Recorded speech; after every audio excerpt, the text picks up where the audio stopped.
Welcome to Nasdaq Trade Talks. I'm Jill Malandrino, Global Markets Reporter at Nasdaq. Joining us for this segment, we have Marvin Tong, co-founder and CEO of Phala, decentralized computational cloud building the infrastructure for Web3, to discuss what it takes to build a truly Web3 metaverse. Marvin, it's great to have you with us. Welcome to Trade Talks. Hi, Jill. Thanks for having me. Hi, everyone. And yeah, we are building a decentralized computation protocol to provide services to metaverse and games. So yeah.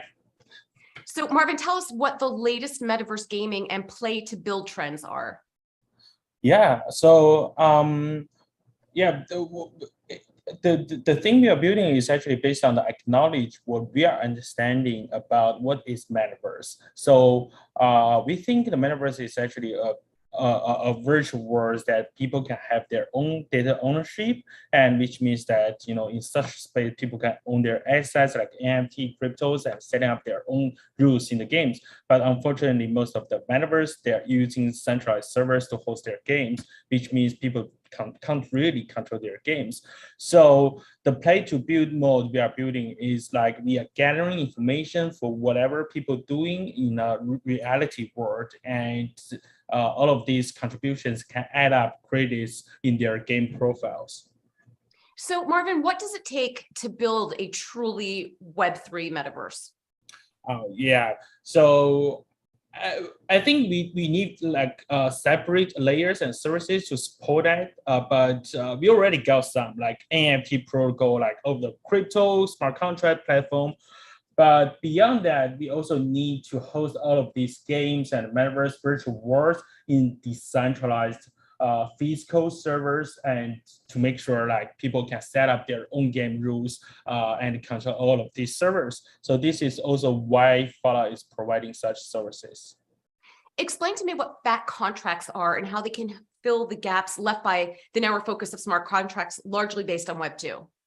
Okay, thank you. So generally, smart contracts have a certain limit. So, for example, when you're building a game or a metaverse, there are like thousands of lines of code to run such program, but smart contracts can only deal with part of it. That's why we can see almost all of the metaverse now is running on centralized cloud services like Amazon Cloud or Google Cloud. But to support a decentralized metaverse, we also need a virtual but decentralized DAO-controlled servers to make sure all of the executions is happening running inside off-chain.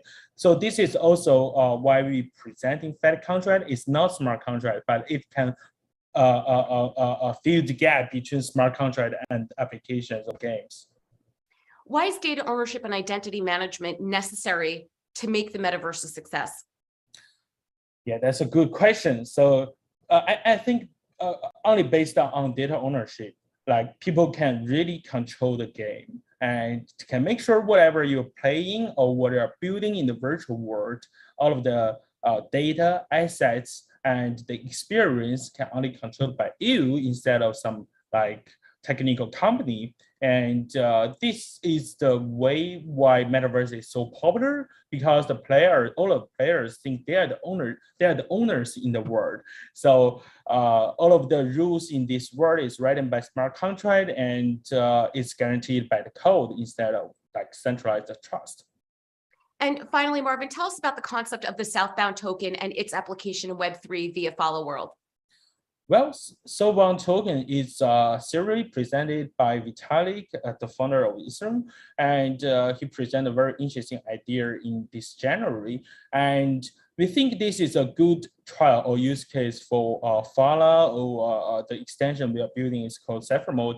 So basically, Southbound NFT is a flexible, upgradable personal credit database based on untransferable NFT. So you can't trade your credit to the others. So all of the information, all of the data on top of this untransferable NFT is useful and it's valuable, and you can't use money to buy it. So that's pretty like a credit card system in crypto world.